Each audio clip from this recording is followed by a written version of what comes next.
Pinupuri ka namin, O Diyos, Ama, Anak, at Espiritu Santo.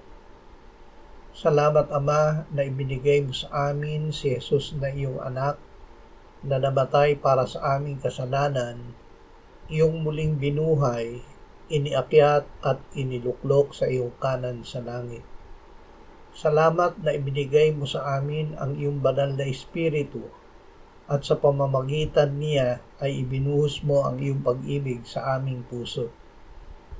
Ama, ibig mo na ang lahat ay magsisi at tumanggap ng kapatawaran ng mga kasalanan. Panginoong Hesus, ibig namin na maging mga saksi mo. O Espiritu Santo, puspusin at pag-alabin mo sa amin ang iyong pag-ibig upang magawa naming ihatid ang Ebanghelyo sa kapangyarihan mo. Amen.